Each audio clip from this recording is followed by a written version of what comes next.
আসসালামু আলাইকুম। বর্তমান সময়ে সিমে কল রেট অনেক বেশি হওয়ার কারণে কথা বলতে অসুবিধা হয়।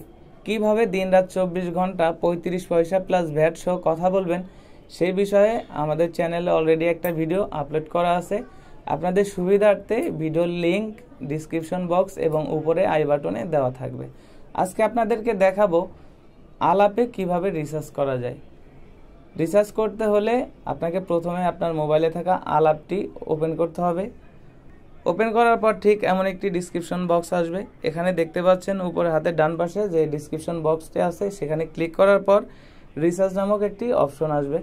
এখানে রিসার্চে ক্লিক করার পর ঠিক এমন একটি অপশন আসবে। এখানে দেখতে পাচ্ছেন ভিসা, মাস্টার কার্ড এবং মোর। তার নিচে রয়েছে বিকাশ এবং নগদ। এখান থেকে আপনি ইচ্ছে করলে রকেট, উপায় ইত্যাদি আরও যে ব্যাংকিং সিস্টেমগুলো আছে সব থেকেই আপনি রিসার্চ করতে পারেন। আজকে আমি আপনাদেরকে দেখাবো প্রিমিয়ার কার্ড থেকে কিভাবে রিসার্চ করতে হয়। তার জন্য আপনাকে প্রথমে করতে হবে যে এখানে দেখতে পাচ্ছেন visa, master card and more, এখানে ক্লিক করতে হবে। এখানে ক্লিক করলে দেখাচ্ছে যে 10 থেকে 1000 টাকা পর্যন্ত রিসার্চ করা যায়, কিন্তু এই সময়ে এখন আর 10 টাকা রিসার্চ করা যায় না। সর্বনিম্ন 20 টাকা থেকে 1000 টাকা পর্যন্ত রিসার্চ করতে পারবেন। আমি এখানে আমার যে টাকাটা রিসার্চ করব সেই অ্যামাউন্টটা দিয়ে দিচ্ছি। দেখতে পাচ্ছেন সাবমিট, এখান থেকে সাবমিট করে দেব। সাবমিট করার পর ঠিক এমন একটি ইন্টারফেস চলে আসবে। আজকে আমি আর আপনাদেরকে মোবাইল ব্যাংকিং দেখাচ্ছি না, কারণ মোবাইল ব্যাংকের ভিতরে উপায়, নগদ, বিকাশ, রকেট ইত্যাদি সব অ্যাকাউন্টই রয়েছে। আজকে আমি আপনাদেরকে কার্ড দিয়ে দেখাবো।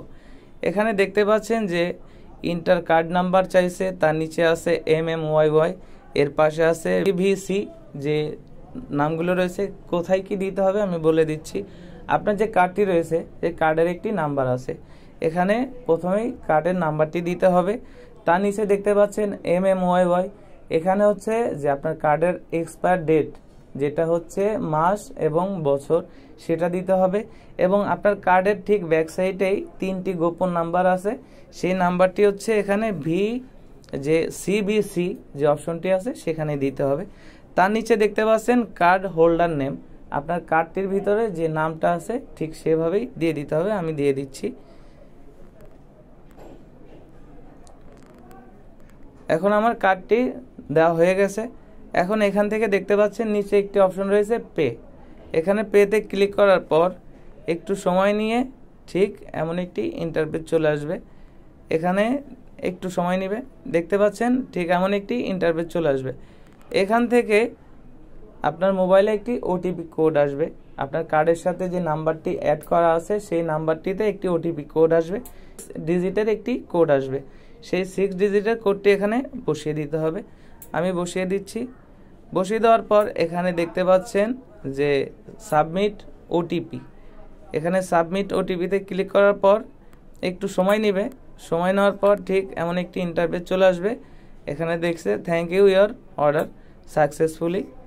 এখন আমি আপনাদেরকে দেখাবো যে আমার ব্যালেন্সে টাকাটা যোগ হয়েছে কিনা। তার জন্য ড্যাশবোর্ডে যাব এবং তারপরে দেখাচ্ছে অ্যাকাউন্ট। অ্যাকাউন্টে ক্লিক করার পর দেখতে পাচ্ছেন আমার ব্যালেন্সে এখন 200 টাকা অ্যাড হয়েছে। আজকের ভিডিও মূলত আলাপে কিভাবে রিসার্চ করা যায়। আশা করি ভিডিওটি আপনাদের অনেক কাজে লাগবে। ভালো থাকুন, সুস্থ থাকুন, সব সময় AHM টেকনোলজি 100K সাথেই থাকুন। দেখা হবে পরবর্তী ভিডিওতে। আল্লাহ হাফেজ।